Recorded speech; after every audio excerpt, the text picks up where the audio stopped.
She dialed 911 on me the second I hammered the sign into the soil. I didn't even get to step back before she stormed across the property line yelling, "You can't put that here. This land isn't yours." Her voice was sharp enough that even the birds froze. I kept my hands up, calm because I knew something she didn't, but she pointed at me like I was a criminal and shouted into the phone, "Send officers now, he's trespassing and threatening me." I almost laughed at the lie, but I stayed silent. The wind pushed her hair across her face as she tried to look brave, but her eyes kept shaking. She didn't expect me to stand still. She didn't expect me to record everything. And she definitely didn't expect the sign I posted to be the one thing that could destroy every story. She was spinning. But I let her keep talking, because the truth was about to hit her harder than she could imagine. She kept pacing in circles like she owned the whole valley, shouting loud enough for the neighbors to peek through their windows. "He's refusing to leave. He's dangerous," she yelled into the phone, pointing at me even though I hadn't moved an inch. I could see her trying to build a whole drama in front of the arriving sirens, and for a moment, she actually looked convinced by her own lies. But the sign behind me kept flapping in the wind, exposing the fresh wooden post she hated so much. She didn't know why that sign mattered. Not yet. When the patrol car rolled up, she sprinted toward it, yelling, "Arrest him now! He's been sneaking onto this land for weeks." The officers stepped out slowly, watching her wave her arms like she was directing traffic. I stayed calm and simply said, "Before anything, you might want to know whose land you're standing on." Her face tightened, but she still tried to laugh it off. "This is HOA property," she said proudly.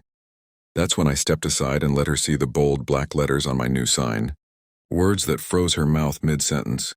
Her eyes locked on the sign, and the color drained from her face like someone pulled the plug. She stepped closer, squinting as if the words might change if she stared long enough. "Private property, owned by M. Carter." She swallowed hard. Who is M. Carter?" she asked, trying to sound confident. But her voice cracked at the edges. I didn't answer.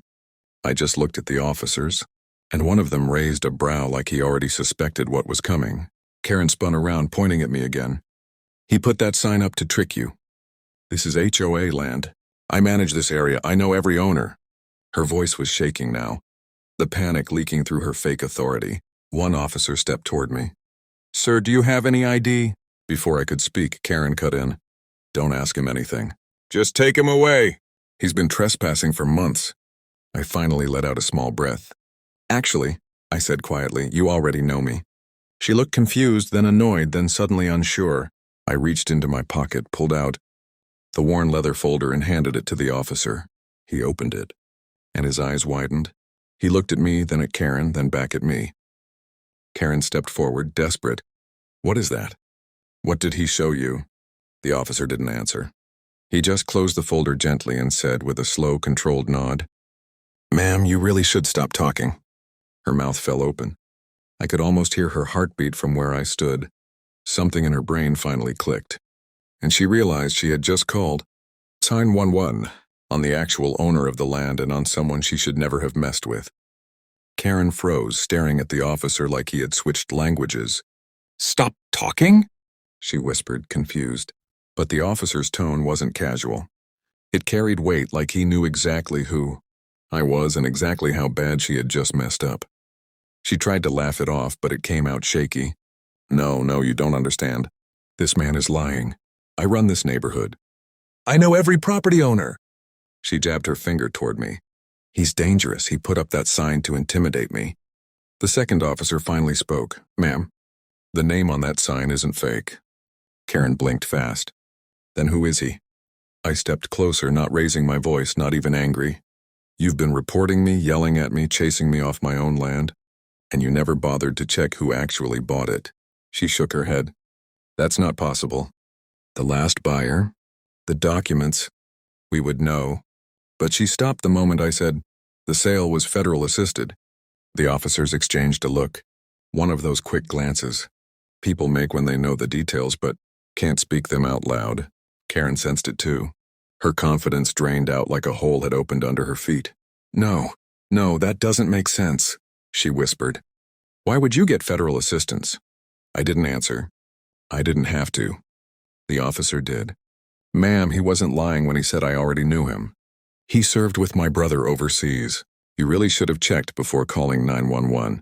Karen stumbled back like someone pushed her. He's military? Retired, I said softly.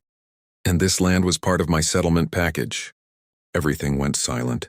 Karen's mouth trembled, and for the first time, not anger, not entitlement, pure fear rolled across her face. Because she realized she hadn't just called the cops on the landowner. She had called them on a man with military credentials, federal documents, and the full recording of her lies. And the officers were no longer looking at me. They were looking at her. Karen's breathing turned sharp as the officers shifted their stance. She pointed at me again, but her hand was trembling now. He's setting me up. He tricked all of you? She cried, stumbling backward like the ground itself was rejecting her. I finally pulled my phone from my pocket and tapped the screen. The video began playing, every second of her screaming, threatening, stepping onto my land, tearing down my first sign, and even admitting she'd make sure I never live here. Her own voice filled the air, echoing louder than her denials. The officers didn't interrupt. They watched the whole thing while Karen's face slowly collapsed. When the video ended, one officer sighed and turned to her. Ma'am, you filed multiple false reports, trespassed, and destroyed private property. She tried one last desperate move. You can't arrest me.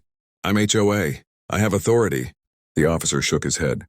Not over him, and not over the law. She reached for her phone like she was going to call 911 again, but the officer gently took it from her hand. Ma'am, you're coming with us. No, this is my neighborhood. He doesn't belong here. She screamed as they guided her toward the patrol car. But the moment they opened the door, she turned quiet, like the fight had drained out forever. I walked back to the sign and tightened one more nail into the post.